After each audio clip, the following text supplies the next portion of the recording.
Po, si Dorela, pra këtu pranë meje është Zevat Limani, aktor që jeton dhe vepron në Shtetet e Bashkuara të Amerikës, me origjinë nga Struga e Maqedonisë së Veriut, themeluesi teatrit në SBA, pra teatri shqiptar, ku ka bërë shumë role, në mesin e tyre dhe atë heroi tonë kombëtar Gjergj Kastrioti, dhe normalisht do doja që të marr një intervistë të shkurt me të rreth kësaj dite, po edhe rreth idesë se ai personifikon një personalitet kaq të madh të popullit shqiptar. Zoti Limani, faleminderit për kohën. Nëse mund të na thon diçka më shumë për këtë ditë. Respekte, sot është ditëlindja e kryeheroit tonë kombëtar Gjergj Kastrioti Skënderbeut, i cili para 619 vitesh, domethënë erdhi me një këmbë të mbarë për gjakun arbëror dhe për popullin shpirt hynor arbërin. Gjergj Kastrioti Skënderbeu dallohet është tepër i veçantë për disa arsye konkrete. E para një është përfaqësuesi më tipik i inteligjencës, i forcës, krahut, mendjes. Ai komunikonte me diplomatë e huaj në 8 gjuhë, që është një porosi e mirë, cilët sot nga udhëheqësat tanë komunikojnë në 8 gjuhë. E dyta, përveç krahut ai kishte strategjinë e njohur. Dhe në këtë strategji të tij të njohur ai buri një kod të mos briten gra, burra, fëmijë, pleq, të pambrojtur dhe të paarmatosur, kod të cilin e shfrytëzoi edhe ushtria çlirimtare e Kosovës.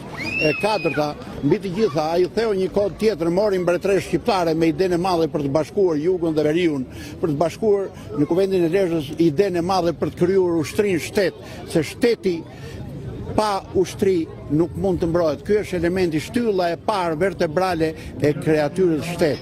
Andaj Gjergj Kastrioti, përveç kësaj, kishte edhe humanizmin e madh. I fali të gjithë mercenarët, të gjithë tradhtarët, të gjithë që deshin ta vrisnin, i fali. Dhe nuk ishte hakmarrës, u dha rast të pendohen që t'i shërbejnë atë dheut. Dhe si thot ai vet, kryet dashuria është atë dheu, nëse dashuria për atë dhe nderi prindërit dhe familjes u ngjalli ndjenja krenare, atëherë po t'jetë nevoja rrëmbeni armët dhe mbroni atë dheun, dhe mos pyetni veten sa gjak është derdhur, sa është luftuar, për atë dhe nuk është kurrë mjaft. Kjo është figura me pak fjalë telegrafike e krye profetit të shqiptarëve Gjergj Kastrioti Skënderbeu. Zoti Limani, si ndiheni me faktin që ju personifikoni Gjergj Kastriotin në role, në ceremonitë të ndryshme, në organizime të ndryshme? Si ndiheni ju, si bën të ndiheni ju? Po këtu unë bëj nga një monolog, përndryshe unë kam shfaqen Gjergj Kastrioti Skënderbeu që e kam gjallë sot e kësaj dite, që e kam luajtur mbi 100 shtete të botës, në për shumë teatr botëror, dhe çdo kund ku kam shkuar e kam pasur edhe me titrime në gjuhë të huaja kryevepër një poem dramatike Gjergj Kastrioti Skënderbeu në kuadër të teatrit shqiptar në Amerikë, dhe kam aq shumë mbështetje, suporte, aq shumë duartrokitje, saqë mendoj që unë nuk e bëj këtë për profitori, për fitime, po e bëj në shenjë të misionit, me që dhe vetë profeti ynë ishte misionar, dhe unë me rolin e Gjergj Kastrioti Skënderbeu bëj misionin tim.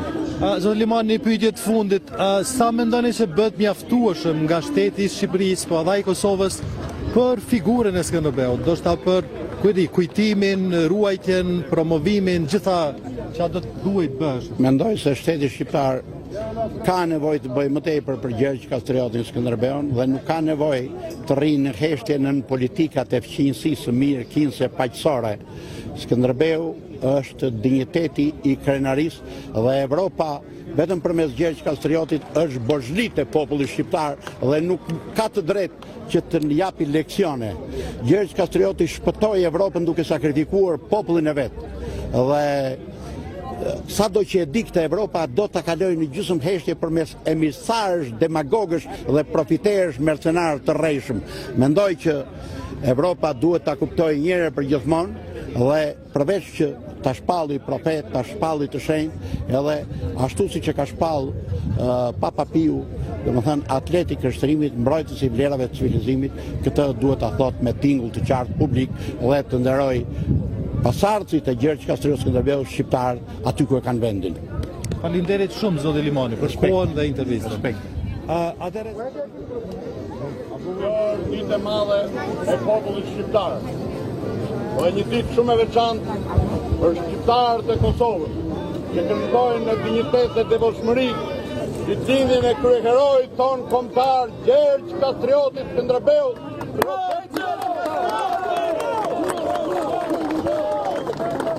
Do të marshojmë me dignitet për ta nderuar profetin e shqiptarëve, Gjergj Kastrioti Skënderbeut.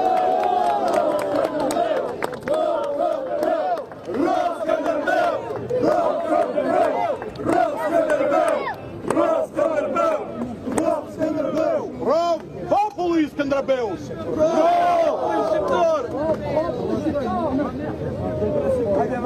Nisemi, vazhdojmë,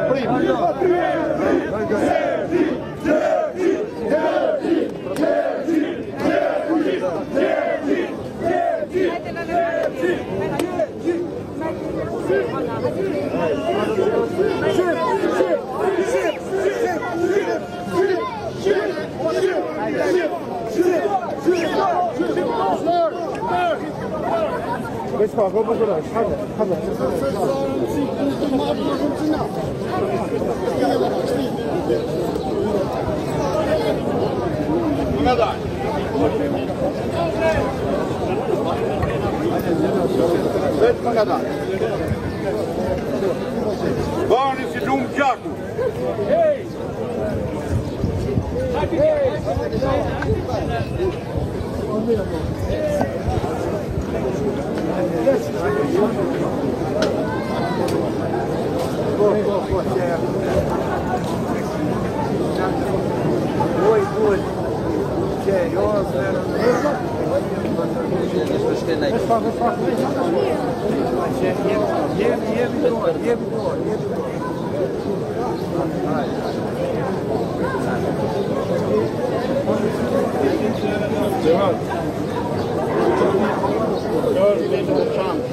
Hajde vish pak ma për mas,